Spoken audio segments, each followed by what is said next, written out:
और पार्वती जी ने दूसरा वर मांगा था शिव जी से कि काशी में जो मरेगा उसको गुरु मंत्र तुमको देना पड़ेगा, काशी में मरने वाले को मोक्ष मंत्र आपको देना पड़ेगा। इसलिए शास्त्र की रीति है, हमारे यहाँ काशी खंड स्कंद पुराण का वर्णन करता है कि काशी में मरने वाले के कान में भगवान शंकर तारक मंत्र प्रदान कर देते हैं, और वो तारक मंत्र सुनते से ही काशी में मरने वाला फिर जन्म नहीं लेता, वो शिव का गण बनकर शंकर के धाम में शिव के आनंद में रहता है, फिर वो जन्म मरण के प्रपंच से छूट जाता है।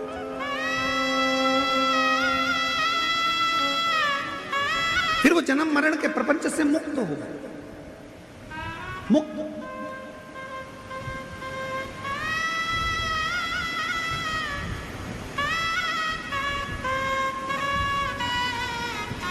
शिव महापुराण का काशी खंड कहता है, ध्यान, स्कंद पुराण का काशी खंड कहता है, कभी योग लगे तो स्कंद पुराण के काशी खंड को पढ़िएगा। मैं माननीय पाटिल साहब को बहुत बहुत इसके लिए धन्यवाद दूंगा। माननीय नामदास राधा कृष्ण वी के पाटिल जी को, डॉक्टर सुजय वी के पाटिल जी को मैं इस चीज के लिए धन्यवाद दूंगा कि काशी खंड में, स्कंद पुराण के काशी खंड में लिखा है, जो कार्तिक के महीने में भगवान शंकर की अविरल भक्ति करता है, जो कार्तिक के महीने में शिव महापुराण की कथा यदि एक बार भी श्रवण कर लेता है, उसको सहस्त्र अश्वमेध यज्ञ का फल तुरंत प्राप्त हो जाता है, तुरंत। मैं पाटिल परिवार को धन्यवाद इसलिए दूंगा कि उन्होंने कार्तिक महीने में ये शिव महापुराण की कथा शिरडी के इस क्षेत्र में कराकर संपूर्ण शिरडी वासियों को अश्वमेध यज्ञ, एक अश्वमेध यज्ञ नहीं, सहस्त्रों, हजारों, लाखों अश्वमेध यज्ञ का फल केवल कार्तिक महीने में ये 5 दिन की शिव महापुराण कराकर उन्होंने सबको प्रदान कर दिया, सब।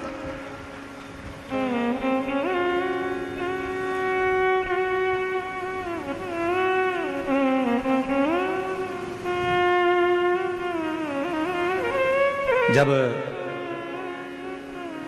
डॉक्टर सुजय विखे पाटिल जी कथा लेने के लिए सीहोर आए थे तो उस समय पर बता रहे थे, उनको 2-3 तारीख बताई गई, पर उन्होंने जो तारीख चुनी वो कार्तिक के महीने की चुनी। तो हमको भी आश्चर्य हुआ कि जरूर माता पिता के संस्कार इतने प्रबल हैं कि कार्तिक के महीने की अगर तारीख चुनी है तो उसमें फल, तो ये श्रेष्ठता हुआ।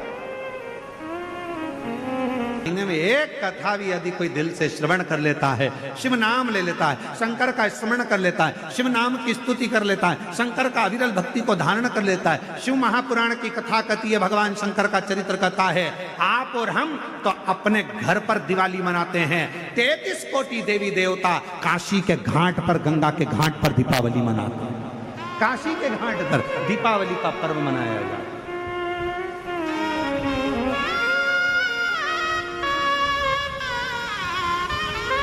शिव धाम में, भगवान शंकर के धाम में, काशी में, शंकर के अविरल धाम, हम तो आपसे भी कहेंगे, आपके घर के आसपास में जो शंकर का मंदिर हो ना, दीपावली के दिन शंकर के मंदिर में जाकर दीपदान जरूर करना। दीपावली के पर्व पर शिव मंदिर में जाकर उसके आसपास में दीप जरूर लगाना।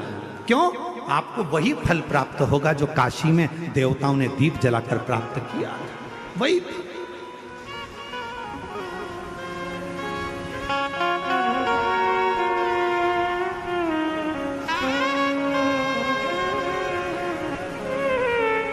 भगवान शंकर की अविरल भक्ति को धारण, शिव तत्व को धारण कर। और इस वर्ष जब आप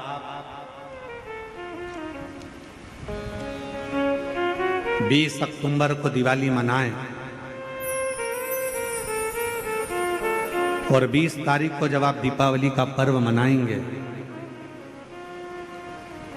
हमारे यहाँ भी दीपावली कुबरेश्वर धाम पर 20 तारीख की है, खजाना रहता है, ऐसा ही क्रम दीपावली पर्व का रहता है। तो 20 तारीख को जब आप दीपावली मनाएं तो इस वर्ष सबको कहूंगा, जितने भी आस्था चैनल पर कथा सुन रहे हैं, जितने फेसबुक यूट्यूब पर कथा श्रवण कर रहे हैं, यदि आपकी जिंदगी में 4 दिन दुकान चल रही है, 4 दिन बंद पड़ी है, व्यापार थोड़े दिन चलता है, थोड़े दिन बंद हो जाता है, आपके विद्रोही, आपके दुश्मन आप पर कहीं ना कहीं से इधर से उधर से वार कर रहे हैं, या आपका लक्ष्य आपको प्राप्त नहीं हो रहा।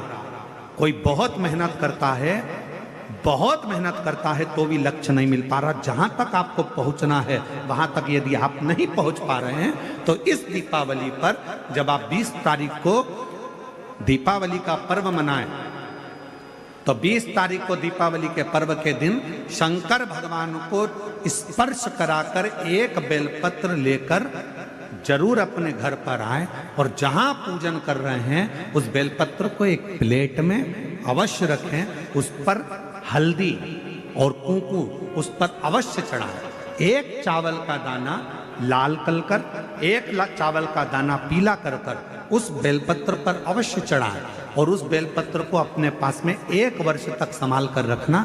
फिर अगले साल आप और हमें बताना कि उस बेलपत्र ने आपको मंजिल तक पहुंचाया कि नहीं पहुंचाया, आपको लक्ष्य प्रदान कराया कि नहीं। कई लोग रहते हैं, बहुत मेहनत करते हैं, बहुत परिश्रम करते हैं, सब चाहते हैं कि ये व्यक्ति इतने स्थान पर बैठे, इसको ये पद मिलना चाहिए, इसको ये कुर्सी मिलना चाहिए, इसको ये जगह मिलना चाहिए, इसको वहां तक पहुंचना चाहिए, इस व्यक्ति को तो इस पद पर पहुंचना चाहिए पर नहीं पहुंच पाता, इस व्यक्ति को तो वहां तक पहुंचना है पर ये नहीं पहुंच पाता। एक बेलपत्र का प्रयोग कर देते, अगले वर्ष बात करेंगे कि मेरे भोलेनाथ ने आपका हाथ पकड़कर आपको उस मंजिल तक भेजा कि नहीं भेजा।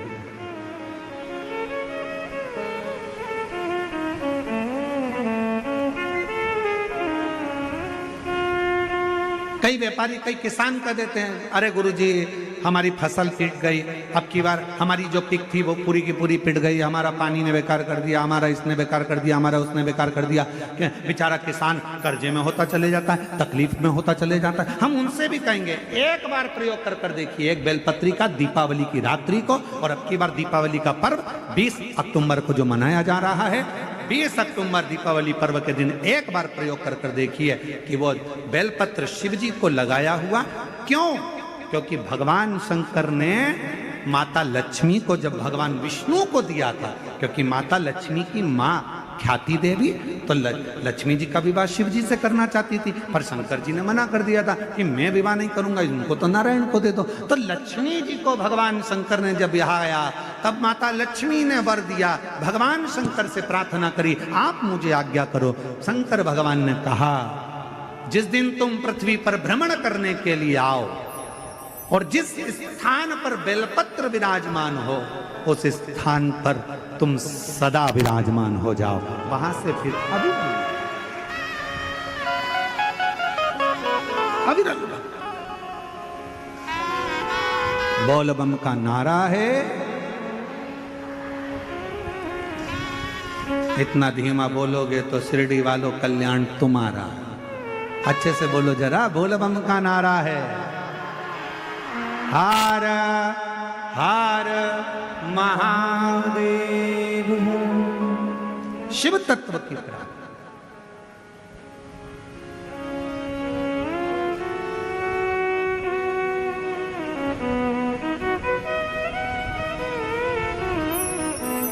भगवान देवादिदेव महादेव के दरवाजे पर दीप अवश्य। हमारे यहाँ कुबेरेश्वर धाम पर लोग दिवाली मनाने के लिए जब आते हैं, दीपावली पर्व के लिए जब आते हैं, खजाने के लिए जब आते हैं, तो भक्ति के साथ, अविरल भक्ति के साथ शिव तत्व को प्राप्त करने के, और शिव क्या ना दे,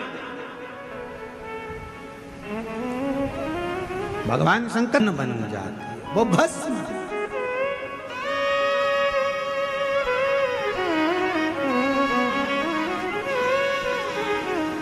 इसलिए शिव महापुराण की कथा कहती है, एक लोटा जल सारी समस्या का हल।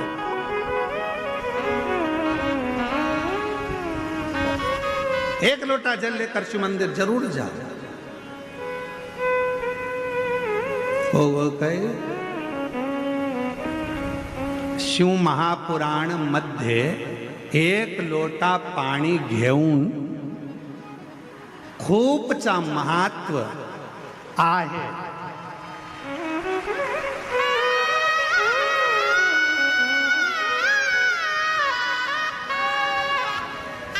शिव महापुराण में एक लोटे जल का बड़ा महत्व बताया है, बड़ा महत्व।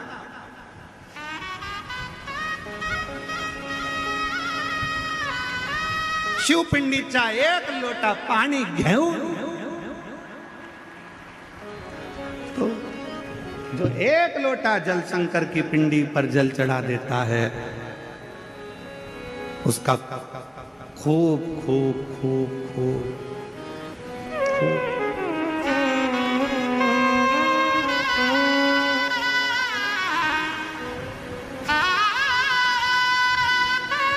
और तेरी कृपा का क्या भरोसा, कब किस पर हो जाए, जरा सी हम पर कर दो, जरा सी हम पर कर दो। तेरी कृपा का क्या है भरोसा, कब किस पर हो जाए, जरा सी हम पर कर दो, जरा सी पर कर दो। जिस पर भी हो गई तेरी कृपा करुणा, वो भव पार हुआ, भव पार हुआ। पापी हो चाहे जितना, उसका भी बाबा उद्धार हुआ, गिद्ध अजामिल गणिका जैसे तेरे मन को भाए, जरा सी हम पर कर दो, जरा सी हम पर कर दो। तेरी कृपा का क्या है भरोसा, कब किस पर हो जाए, जरा सी हम पर कर दो, जरा पर कर दो। तेरी कृपा का क्या है भरोसा, कब किस पर हो जाए, जरा सी हम पर कर। ये उसकी उदारता है, ये उसकी करुणा है, ये उसकी कृपा है, ये उसकी दया है। आप दिल से उसको पुकारो, वो दिल से झोली भरता है। आप दिल से पुकारो, दिल से कहो उसको, दिल से विनय करो उसको, दिल से निवेदन करो उसको, वो सुनेगा, आएगा, देगा, झोली भरेगा, जाएगा। तो शंकर भगवान पर चढ़े हुए जल की महत्वता शिव महापुराण की कथा कहती है।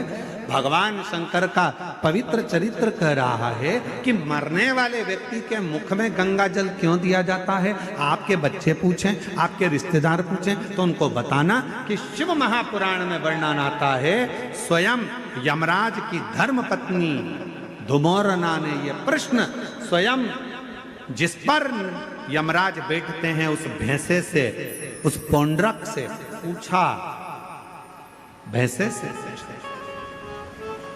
कि तू किसी को कष्ट देता है, किसी को नहीं देता।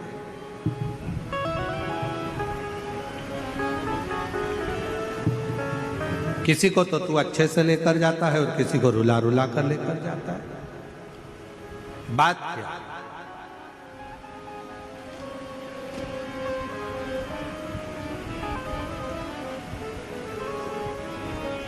क्या बात है?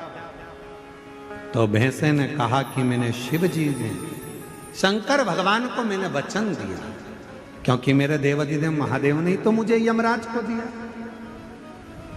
आज अगर मैं यमराज के पास में हूं, यदि मैं यम के साथ में रह रहा हूं, तो इसमें शिव जी की कृपा है, मुझे शंकर भगवान ने करुणा कर दिया।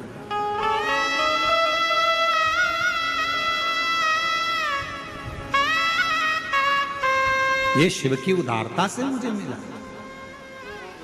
इसलिए हमारे सनातन धर्म में आज भी नियम है, ये गंगा का जो जल है वो भगवान शंकर का चढ़ा हुआ जल है, शिव के ऊपर से चढ़कर नीचे आ।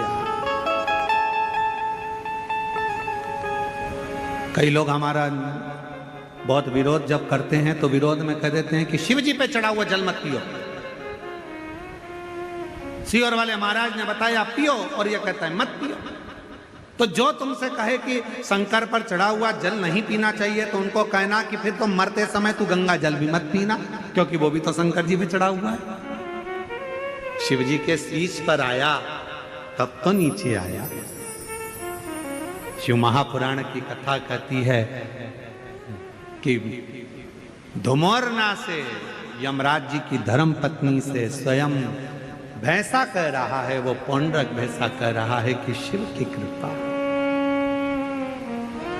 शंकर की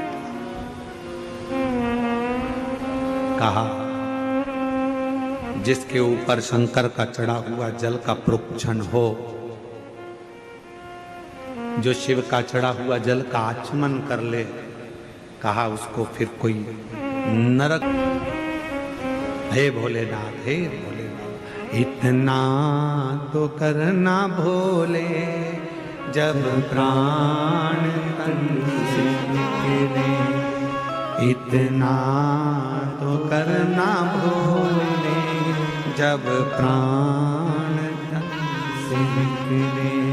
बाबा इतनी कृपा करना, हम हो सकता है प्राण छूटते समय हम काशी ना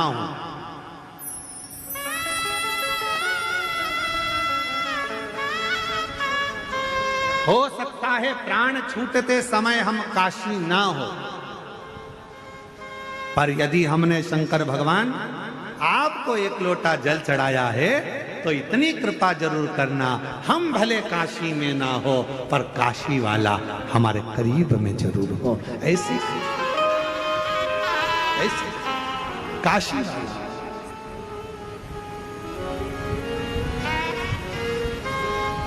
ये कृपा करना, ये करुणा करना, ये दया करना।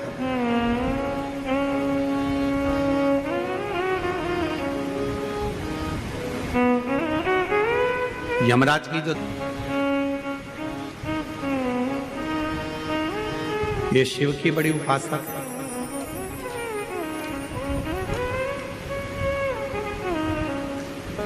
ध्रुमोर्ना दक्ष प्रजापति की बेटी, शंकर भगवान की धर्म पत्नी भी, माता सती भी दक्ष प्रजापति की बेटी, कामदेव की धर्म पत्नी रति भी दक्ष प्रजापति की बेटी, यमराज की धर्म पत्नी वो भी धुमोरना भी दक्ष प्रजापति की बेटी। महाराज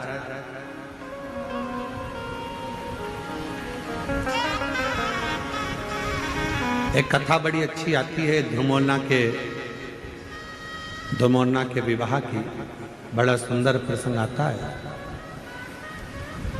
कि ध्रुमोरना ने ध्रुमोरना ने अपने पिता दक्ष प्रजापति से निवेदन करा, और ध्रुमोरना ने अपने पिताजी से निवेदन करा कि मेरा जो हाँ विवाह करो जो मृत्यु को जीत ले, जो मौत को विजय प्राप्त कर ले, जो मृत्यु